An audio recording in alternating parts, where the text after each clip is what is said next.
Hello, welcome to Miss Peepers Reading Corner. I'm Katrina, aka Miss Peepers. Let's talk about books.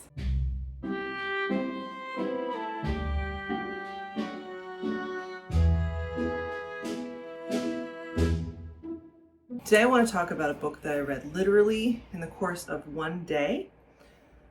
It took me a total of about 6 hours, non-consecutive. And I know this because I started it during reading sprints with Nicole over at Noteworthy Fiction, and I finished it that same night. In fact, I stayed up until 2:30 in the morning. Fortunately, it was a weekend because this book gripped me so much and I just had to finish it. And that book is Kindred by Octavia Butler. Ooh, let's get the glare out of here. Now, if you've been watching this channel, you may note that I don't keep dust jackets. This is how quickly I read this book that the dust jacket didn't even have time to wander off and end up in the bin. So I kept it. I put it back on because it's a gorgeous cover, and the book itself is gorgeous. Just the cover itself, and just beautiful, beautiful book. So I'm gonna keep the cover since I still have it. But you don't review a book based on its cover, though A+ on that. Instead, we're going to talk about what's inside. Kindred was published in the 1970s and also takes place partly in that time period. We're following a Black woman named Dana who finds herself suddenly whisked away from her house, her husband, and transported to a forest. And she doesn't know what's going on, but she hears someone in the water near her. She realizes that there's a child drowning. So of course she does what any decent and responsible person would do. She goes into the water, pulls him out, and does CPR and gets him breathing again. But as she's rescuing this child, two adults who seem to be his parents run up and are very upset with her. They're panicking. The father even pulls a gun on her and tells her to get away from his child. And at that moment, she blinks back into her current space to a husband who is wondering how she managed to teleport herself across the room. And so begins our story. Actually, our story begins with a prologue. And I want to read this opening line. I lost an arm on my last trip home, my left arm. And that is the prologue. So we follow Dana, this first-person narrator, bouncing back and forth in time. Dana comes to realize that Rufus is an ancestor of hers. I believe her great-great-grandfather, if I remember the number of greats. And she knows his name from the family Bible because it's right there in the family tree. But what she did not know about him is that he was white and that he owned a plantation, and that her great-great-grandmother was in fact a free Black woman living nearby. So Dana finds herself being pulled back and forth between her home time and to the antebellum South, trying to protect a slaveholder from dying. So with this structure, Octavia E. Butler tells a first-person narrative of slavery, which Dana experiences firsthand when she is in the past, but does it through a modern lens of someone who knows about this history. Her family comes from this history. She's very aware of it, but there's a difference between reading in a book or even hearing someone else's first-hand account and actually experiencing it yourself. This book is so engaging, so gripping. It's difficult to read. It, of course, comes with all of the content warnings that you would expect from a first-person account of slavery. So there is a lot of violence, there is torture, there is sexual assault, there is suicide. There's a lot. There's a lot that happens in this book. If you don't know, Octavia E. Butler was a Black American science fiction and fantasy writer. And as I mentioned, this book was published in the 70s. She published, I think into the 90s or even 2000s. She passed away in 2006 and had a very prolific writing career throughout her life. And I've read, this is my second of her books. I read the Pattern Master series last year. And I love Octavia E. Butler's writing. If you are a person who does not typically read science fiction or fantasy, if it's just not for you, if when you think of those genres, you're thinking about something like Lord of the Rings with its very expansive, intricate, completely made up world that seems so distant from our own. And I love Lord of the Rings, by the way, and I've got many thoughts on that, which are off topic for this. But if that's your image of fantasy, that might not be for you, and that's perfectly fine. But I recommend trying an author like Octavia E. Butler, because she takes those genres of science fiction and fantasy and turns them around, and does something different with them, and really focuses on the characters, on the personal experiences. Octavia E. Butler is very clearly one of the greats of science fiction and fantasy, and I know she won many awards for her work, but beyond that, she is a fan favorite, and I'm learning why by reading her books myself. And so this is a tough one to read. Butler does not shy away from difficult topics. She does not sugarcoat American history, and she does not pretend that things were better than they were. The 1800s portion of the book takes place in Maryland, which was in the northern part of the antebellum South. And of course, the events that Dana witnesses and herself even experiences are horrific and gut-wrenching. She also hears stories from further south of even more horrendous things happening. And Butler, in making this comparison, isn't saying, well, Dana doesn't have it so bad, she's in Maryland, but is rather, no, this is what I'm explaining in first person is horrific, and this is not as bad as it got.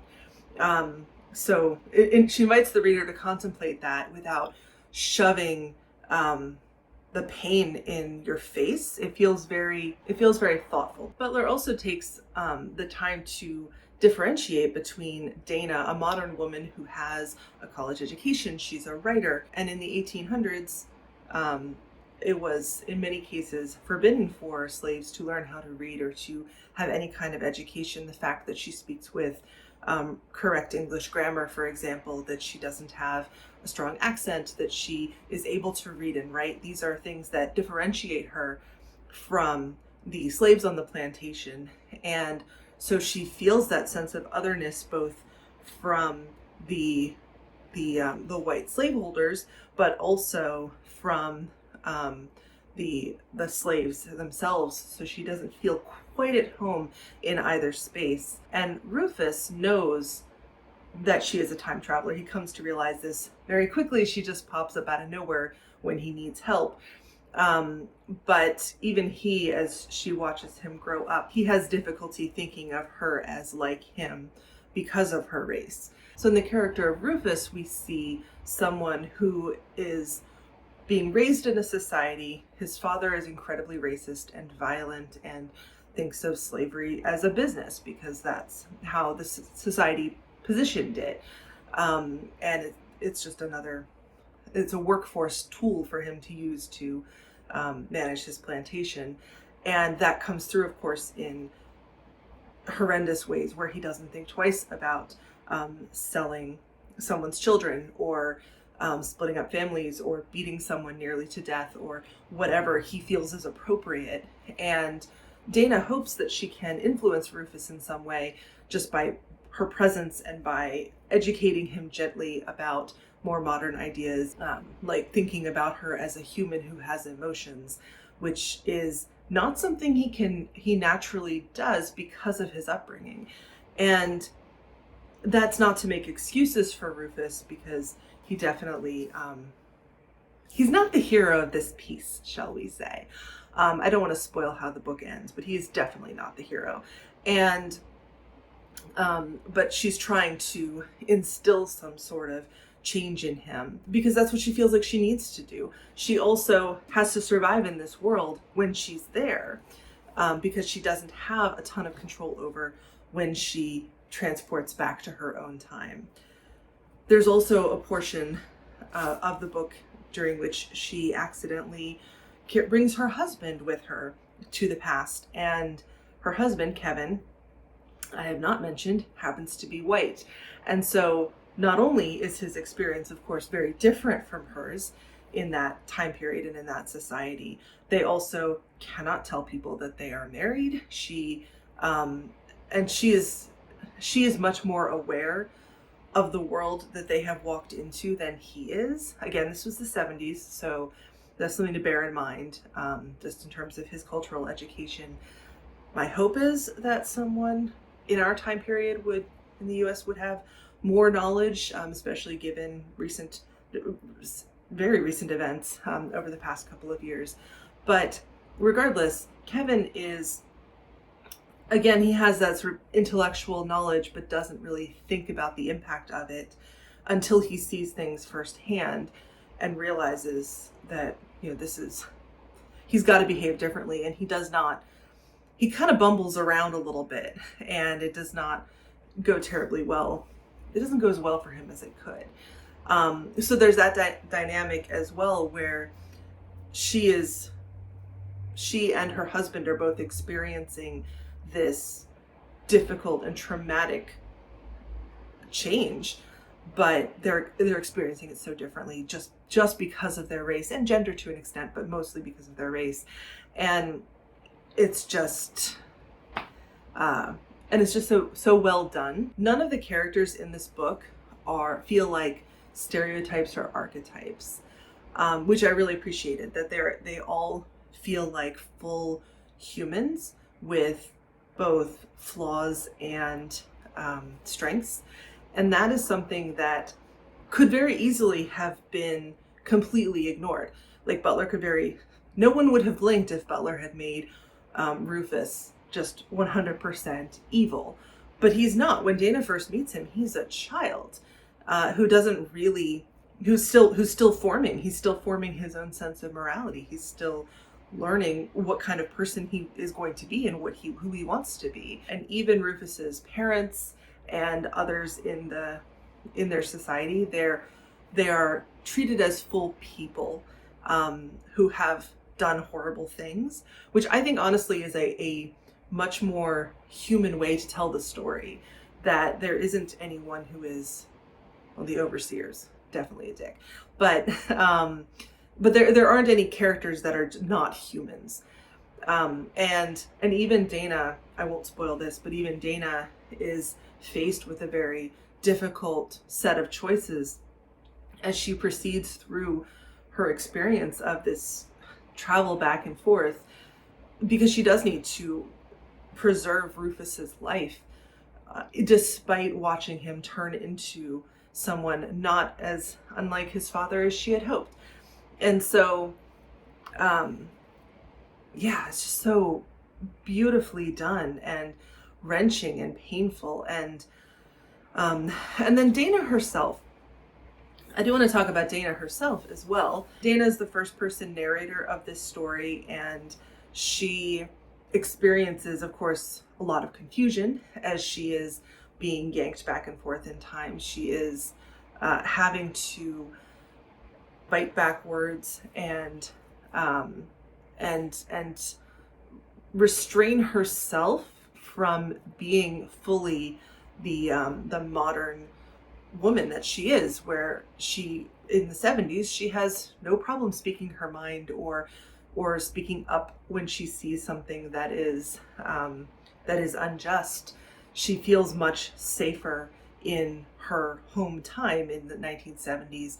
Certainly there are dangerous situations, and I'm not going to pretend that the 70s were some utopia of racial equality, but of course it was very different, where she could go about her daily life for the most part feeling safe, especially as she and her husband seem to be fairly well off. They are both writers, they're both journalists, and they're both published authors. And so when she ends up in this past, she sees all of these horrific systemic things that she knows she cannot change in any kind of real way. She does her best to make smaller changes when she can, or to nudge people, when, especially Rufus, when she can. But ultimately she knows this is a losing battle. She knows she is going to fail, and that the people that she is interacting with, while they may in some ways be better because they met her or have their lives improved in some way, she knows that ultimately the people that she is interacting with, most of them are going to die before slavery is abolished. She's aware of this because she knows the history, she knows the timelines, and that's heart-wrenching for her. That's terrible for her. The other thing that she has to think about is what happens to the plantation and what happens to the slaves if Rufus dies. And that is something that that might be a little bit of a spoiler, for which I apologize. That is something that, when she has this realization that she can't just kill him, because that won't free his slaves unless he has written down that they are free upon his death. And even then, just with the society, the government being so corrupted in that sphere, even then, that's not a guarantee that they'll be okay, that they won't be rounded up and their papers destroyed, because she hears stories about this happening, that you have your papers, and if you don't get far enough north quickly enough, you could be picked up again. And it's just so, ultimately there were no incidents or discussions of slavery that I had not heard at some point before in textbooks or even in movies or TV shows. This is such a different way to tell the story of slavery, and the story is still so relevant today, and it's still so gut-wrenching today, because even though we're talking about 200 years ago, 200 years is, in the course of human history, is not that long, and our society is still feeling the ripple effects of those actions of our predecessors, and that Butler was able to write this story speaking honestly, truthfully about people's experiences, but also in a, I don't want to say neutral, because it's Dana's point of view, but I never felt like Butler was pushing towards a certain conclusion or saying, oh, you must recognize that this is wrong, or like this is 100% incorrect. When I think about other like time travel type stories, I watch and read a lot of science fiction. What I find a lot of times is that stories in which characters time travel to the past, to horrific events, slavery, for example, or they end up in Nazi Germany, or they end up in, apartheid, or places where horrible things are happening. The modern characters often get in trouble because they can't keep the traps shut. And by all things being equal, those characters really shouldn't make it out alive. Like, honestly, it's kind of our hero story, is going back and saying, well, I would have, punched the plantation owner in the face.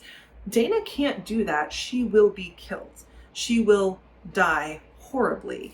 And she knows this. Kevin can't do this either, because he also is not in a stable space, and he's stuck there without Dana being able to carry him back to his time period. And so Butler examines the consequences of changing the past, and in a high level sort of way, because the time travel itself is not, like, the science fiction aspect of it is not the center of the story. It's a mechanism, it's a structure by which she can tell this story of slavery from a modern viewpoint.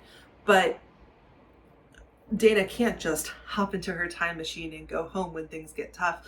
But also, she realizes that if she makes too many waves in the past, or if she behaves in a certain way, she might escape, but there are others who will suffer as a result of it. And there's a lot of realism to that, a lot of like this discussion of the interconnectedness of the people, that it's not just, oh, I'll just do my own thing and, you know, the consequences will only be mine. They won't only be hers. And that's something that I think a lot of time travel stories, and I love me some Doctor Who, don't get me wrong, but like the Doctor doesn't think about these things.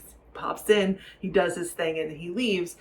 The having her connection to this one place and this one group of people who she sees over and over again, that there's a sense of community about it. This becomes there's a point in the novel where she is transported back and starts walking towards the plantation house and automatically thinks of it as heading home, and then she catches herself and says, no, this is not my home, this is not my home. But she starts to think of it that way because she spends so much time there, because she has connections to the people there. She gets comfortable, and she realizes how quickly she's acclimated to this this society that is so different from the one she grew up in. And she wonders what's going to happen to those parts of herself that she feels, so that she has to tuck away. Will she still have them when she returns to her normal life? Will she still be in a place where she feels like she can speak up against injustice or use her voice openly?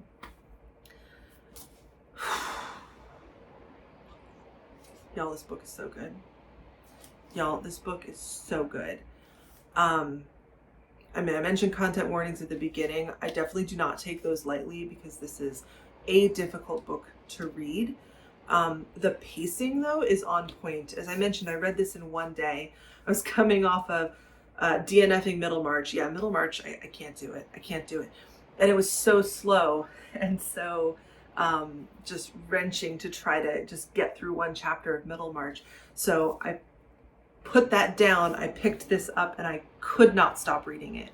It was so good. Octavia E. Butler is has become a new favorite author of mine.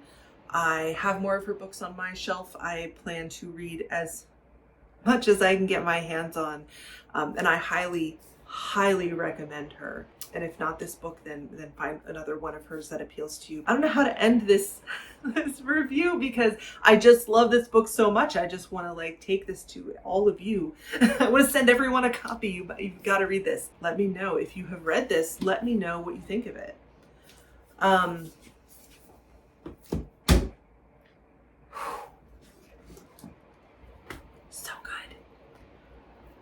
So good. I'm filming this at the end of May. I think I am not going to do a traditional wrap up for May. I didn't read as many books. I think I'm going to have separate reviews. So with that in mind, I'm going to open the Mysterious June book. I realize I haven't finished the Mysterious May book, but I am reading it. I'm going to open my Mysterious June book, and we'll see what we've got next.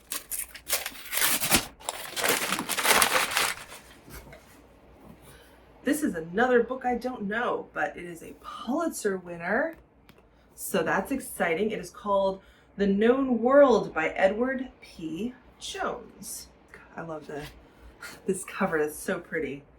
That's so pretty. Okay, let's see what we got here. Oh. I promise I did not plan this. I mean, y'all saw me open this. It looks like this is another slavery story, so I did not do that on purpose, I promise. Okay, so I'll just read the back since I'm not familiar with this book. In one of the most acclaimed novels in recent memory, Edward P. Jones, Pulitzer Prize winner, tells the story of Henry Townsend, a black farmer and former slave who falls under the tutelage of William Robbins, the most powerful man in Manchester County, Virginia, which is not far from where I live. Making certain he never circumvents the law, Townsend runs his affairs with unusual discipline, but when death takes him unexpectedly, his widow, Caldonia, can't uphold the estate's order and chaos ensues. In a daring and ambitious novel, Jones has woven a footnote of history into an epic that takes an unflinching look at slavery in all of its moral complexities. That sounds really interesting. And I'm curious, of course, this is historical fiction rather than science fiction, but I'm curious. These might be good books to talk about together when I've read this, but we'll see what I think of this. And if you are familiar with this book, The Known World by Edward P. Jones, and have read it, let me know what you thought of it. Clearly, the Pulitzer Committee liked it, so that's always promising.